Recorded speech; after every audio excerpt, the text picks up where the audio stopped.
Buongiorno a tutti quanti. Oggi parliamo di un argomento, secondo me, molto molto complicato e io ho cominciato a forse capirci qualcosa dopo aver provato qualche centinaia di rasoi. E probabilmente ancora oggi è difficile eh, capire cosa sia giusto, meglio, peggio e via dicendo. Allora, parliamo di rasoi e parliamo, prima cosa, differenza tra aggressività ed efficacia. Ehm, L'efficacia di un rasoio, secondo il mio parere, è portarti dove vuoi arrivare tu, perché dopo non è mica detto che uno debba arrivare per forza al BBS estremo come arrivo io, quindi l'efficacia è arrivare a fine rasatura con un rasoio che non ti dia irritazioni, red point, che non ti dia problemi, quello è un rasoio efficace, quindi fa bene il suo lavoro. Un rasoio aggressivo è un rasoio sì efficace, quindi anche molto profondo, ma poco intuitivo, che non perdona, che al primo errore ti trancia, che ti dà una sgradevole sensazione in viso di aggressività, di fastidio e via dicendo. Quello è un rasoio aggressivo. Quindi i rasoi aggressivi, secondo me, vanno eliminati. Come si fa a sapere qual è il rasoio aggressivo? E lo dovete provare, c'è poco da fare. È vero che è molto importante capire cosa sia una geometria, ok, di un rasoio, quindi esposizione, gap, curvatura della lama, perché anche quello vuol dire tanto, però sono fattori che mischiati insieme possono dire tutto e niente. Faccio un esempio. Above the Tie Atlas R1, se non erro dovrebbe avere un gap di 0,58, quindi estremamente mild, però a esposizione positiva, e questo qua se sbagli ti trancia. Però c'è anche un'altra cosa strana. Colonial Silversmith, gap 0,95, esposizione leggermente positiva. Un rasoio che puoi fare qualsiasi cosa in viso e ha una dolcezza di un Tatara e la profondità quasi di un 316. Come mai? Forse perché curva le lame nel modo adatto, forse perché questo, forse perché quello. Purtroppo, fino a che il rasoio non lo si prova sul proprio viso, è molto difficile dare esattamente una definizione di un rasoio. Però è anche vero che mica li puoi comprare tutti, no? Cioè, non è che puoi comprare tutti i rasoi del pianeta sperando di beccare quelli giusti. Quindi, secondo me, prima di andare a provare, bisogna farsi la mano, bisogna farsi una certa mano. Cioè, perché io tante volte consiglio un rasoio tipo italico? Perché è un rasoio che ha un certo peso, quindi cominci già a dover anche un po' dosare. È un rasoio che ha una certa efficacia, non troppa. È un rasoio molto versatile, quindi ti aiuta nel tempo a farti una mano, perché mettersi a selezionare rasoi nel primo anno di rasatura, secondo me non ha tanto senso, perché rischi di giudicare certi rasoi che se magari li riprovi dopo 2 anni dici porca miseria, ma com'è possibile che adesso rada è perfetto? Perché non sapevi usare un rasoio di sicurezza, ci vuole il suo tempo. Stessa cosa con i saponi, invece di comprare 50.000 saponi, vi comprate un paio di saponi buoni, per il mio parere buoni, perché comunque ti danno in più, comunque devi imparare ad usarli, ma comunque ti danno delle prestazioni in più. E bisogna farsi la mano, bisogna avere un po' di pazienza.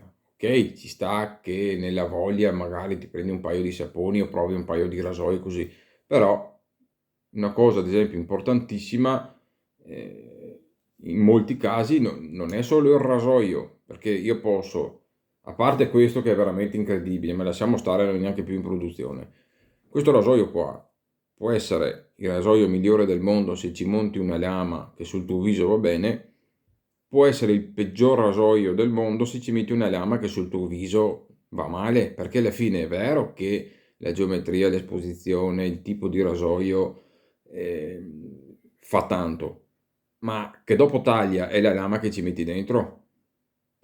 Quindi bisogna selezionare, prima di selezionare i rasoi, bisogna selezionare le lamette. Ecco perché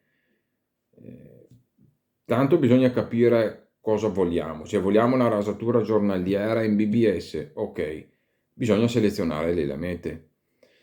Dopo è anche vero che le lamette possono anche non andare bene su tutti i rasoi, però quando un rasoio tipo italico, che è una testina abbastanza standard, dove la lametta non ha né troppo curvatura e non è né troppo dritta, cioè è proprio media, il peso del rasoio è bello importante ma non troppo, cioè è proprio equilibrato, le lamette bene o male, se funzionano lì, è gran difficile che vadano male su un altro. Può capitare, però di solito selezionate le lamette lì, è probabile che dopo vi vadano bene anche su altri rasoi. Quindi, prima farsi la mano, provi un po' di lamette, trovi quella adatta a te, ti fai la mano, impari, ti fai rasature giornaliere. Quando cominci ad avere buoni montaggi, risultati sempre soddisfacenti, la pelle si è abituata, la mano si è abituata, selezioni bene le lamette, quindi cominci a provare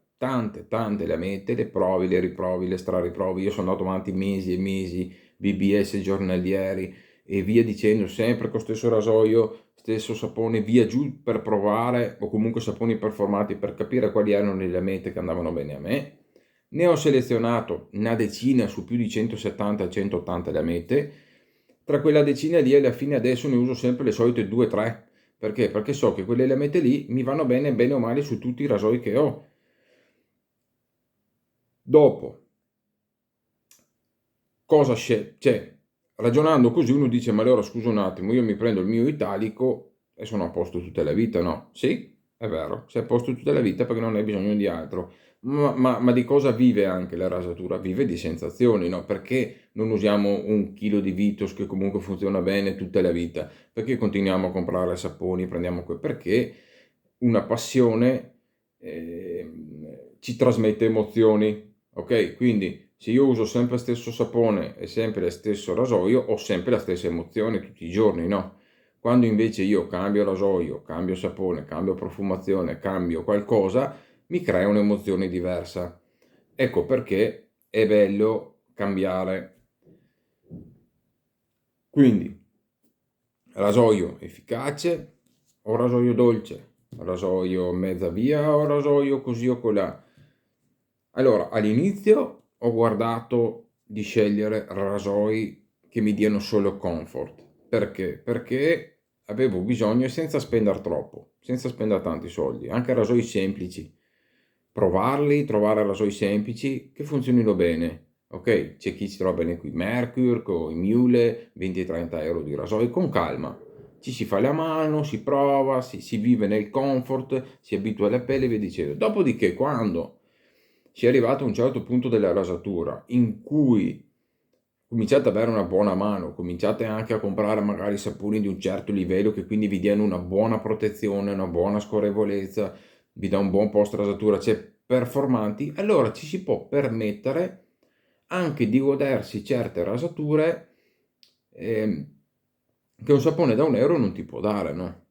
È vero, R41 è un rasoio che quando lo si è capito, come ho fatto in un video, ci si può rasare bendati, ci si può rasare anche senza sapone, è un po' spiacevole perché senti il taglio del pelo, però senza irritazioni, senza red point, col sapone di Marsiglia, quindi solo scorrevolezza, con la giusta mano, sono arrivato al BBS in pieno comfort, però R41 è un rasoio unico. Cioè, chi me lo paragona a Icontech? Proprio, cioè, sono due mondi completamente diversi. Questo è efficace, Icontech è aggressivo. che dopo tu magari hai la pelle come il cuoio, o come tanti che manco fanno il contropelo e loro sono capaci tutti, o magari fai il contropelo giusto così, eccolo là, contropelo così, ecco, fatto il contropelo. Io, ad esempio, se faccio solo così il contropelo, mi resta un sacco di pelo in giro, devo andare giù, devo insistere, ho vari versi del pelo, devo fare tanti passaggi, quindi il rasoio deve permettermi di fare i passaggi sufficienti per arrivare al BBS come piace a me, per essere soddisfatto quando esco dal bagno. Il BBS è una cosa che bisogna raggiungere? No. Se potete, se state bene lo stesso, anche solo essere puliti senza insistere, meglio. Però lo sappiamo tutti che, non dico tutti noi, ma tanti di noi, ci piace, anche se dopo 2 ore ricresce la barba, ce ne frega niente a nessuno, ci piace uscire dal bagno di non sentire la barba, anche per soddisfazione personale, per aver detto cavolo, sono riuscito a dar via bello liscio, mi sento pulito a posto. Io per dire, ho mia moglie che quando esco dal bagno è un gioco tra di noi, mi va a tastare dappertutto in contropelo per sentire se c'è anche il minimo sentore di barba, mi dice ma qua, capito? Per fare un esempio, e allora lì mi impegno sempre di più per arrivare a... È un gioco, no? È una passione, è un gioco. Quindi, prima di andare a spendere soldi, troppi soldi, compratevi, secondo me, di rasoi semplici, funzionali. Si parte col King Gillette per 2-3 mesi, lasciate stare il plasticone, quella roba là inutile. Per 2-3 mesi con il King. Dopo vi prendete un bel italico, ok? Vi fate la mano per 6, 7, 8 mesi, quello che è.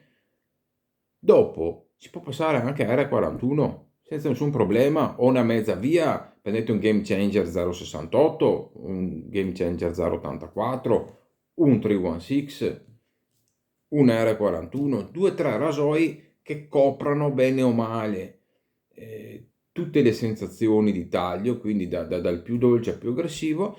Dopodiché, se volete investire, ok, quindi comprare rasoi che magari costano 150, 200 euro, 300 euro, pensateci bene e sappiate che diventa un po' una collezione e che non è detto che spendendo 300 euro voi abbiate un rasoio meglio di questo o meglio di questo qua. Potrebbe anche essere che non vi dia quelle soddisfazioni che voi cercate, perché alla fine non è più solo il risultato, perché il risultato lo si può avere anche con un buon rasoio, con una buona geometria da 10-20 euro. Quindi cosa che cambia dopo? Cambia che quando io prendo in mano questo rasoio, per me è un'opera d'arte, quindi mi piace prenderlo in mano, è bilanciato perfettamente, è di un è materiale pregiato, lavorato bene. Quando lo usi in viso, quella bella sensazione di precisione, di bilanciamento, di taglio, cioè alla fine cos'è che dopo ci fa scegliere un rasoio o un altro? Le sensazioni che ci trasmettono.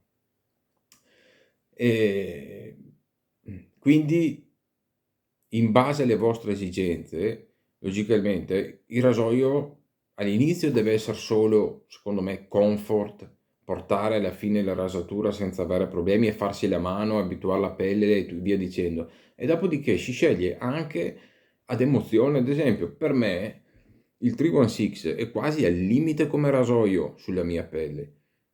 Perché però mi piace, mi emoziona, mi piace vederlo, mi piace tenerlo in mano e quindi lo uso comunque volentieri, anche se magari se io qua non uso un sapone extra bello protettivo, magari mi scappa Red Point, ok? Mi scappa. Con R41 posso usare anche un sapone di Marsiglia, per dire, e R41 è molto più efficace di questo. Quindi efficacia e aggressività a volte non vanno di pari passo. Ci possono essere rasoi mild, con gap minori, con esposizioni molto positive, aggressivi, ma ci possono essere anche rasoi con gap alti ed esposizione positiva che non sono aggressivi. Quindi non è che per forza l'esposizione positiva sia aggressività. Dipende dalla geometria del rasoio, da come è fatto e dipende anche da quanto è positiva. Anche quella roba lì bisogna dire. Ecco, basta. Ho detto un po' di considerazioni che ci tenevo a dirvi, perché molti mi chiedono giustamente cosa scegliere, come scegliere e via dicendo. È difficile da dire, cerco di consigliarvi i rasoi che magari senza spendere troppo, almeno per iniziare, che a me hanno aiutato molto a selezionare, a capire cosa è giusto, cosa non è giusto per me, però dopo purtroppo va a emozioni. Ad esempio il Rocknell 6C è un rasoio che piace a tantissimi, perché è dolce, non ti fa quasi sentire la lama, è efficace, vi porta dove deve arrivare. Però a me, ad esempio, il fatto di non sentire le lama, cioè passare il rasoio e non sentire il taglio della lama, a me dà fastidio. Gli islante di odio perché non senti le lama in viso. A me sta cosa dà fastidio, a me piace sentire ogni pelo che taglio, mi dà soddisfazione, mi fa vibrare, ok? Come ad esempio mi danno fastidio i single age in generale. E perché dici cosa cambia radati solo da una parte e dall'altra? Mi dà fastidio perché magari la testina è un po' più larga, perché la forma non mi piace vederli. Cioè la rasatura non è solo farsi la barba, sono emozioni e il gusto di vedere le cose. Ci sono tanti fattori qui intorno che dopo si vanno a mettere in mezzo. Ecco, e quindi ecco basta, ho parlato di sta storia di rasoi e vi ho detto il mio parere. Ho selezionato tantissimo, la foto che vedrete ne mancano due, ma sono tutti i rasoi che ho e non ne acquisto, cioè se acquisto qualcos'altro do via qualcos'altro, ma bene o male sono tutti i rasoi a cui tengo e questi qua me li terrò. Perché è inutile tenere tante volte anche rasoi, anche il Carve, il Tatara Masamune, sono ottimi rasoi, cioè è impossibile dire che il Carve Piastricino non è un buon rasoio, il Tatara non è un buon rasoio, però sono rasoi che manca un qualcosina di qua per me, mi devo spingere un po' di là che non mi va, il taglio non mi fa emozionare come dovrebbe e quindi seleziono proprio in base alle emozioni che mi danno. Quindi io so che quando ho voglia di una rasatura dolce ma con carattere uso l'Above the Tie, quando ho voglia di sfogarmi con un rasoio che si senta bene le lame, che sono al limite, uso il 316, quando ho voglia di comfort pieno senza pensarci, mi uso il Silversmith, quando ho voglia di una rasatura che mi posso permettere di tutto, R41 con una bella barba magari, ma anche con 24 ore di cristia cambia poco sul mio viso, per me R41 è una bomba. È una cosa molto molto personale, ecco, molto personale e è sì importante capire le geometrie, come un po' funzionano i rasoi, perché dopo comunque, come si può dire, una certa equivalenza, cioè nel senso quello che dopo voi vedete un po' in rasatura, dopo lo vedete, non è che un gap 0,50 esposizione negativa può radare come un rasoio con esposizione positiva con gap da 1,20. Sia chiaro che la differenza sicuro c'è, però non sempre è detto che un rasoio magari a esposizione positiva con un certo gap sia per forza aggressivo, magari è efficace, sì, molto efficace, ma magari è super confortevole come è stato l'Apollo.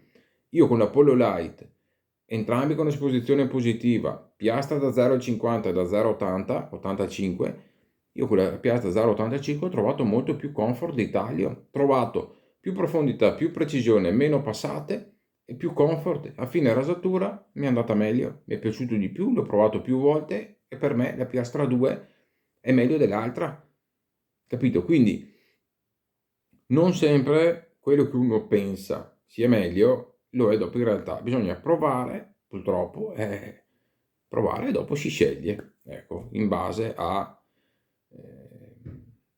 vostri gusti e alle vostre necessità. Bene ragazzi, vi saluto, vi auguro una buona giornata e come sempre ci vediamo al prossimo video. Se vi fa piacere vi iscrivete e se no fate di meno. Dai, ciao ragazzi, bye bye.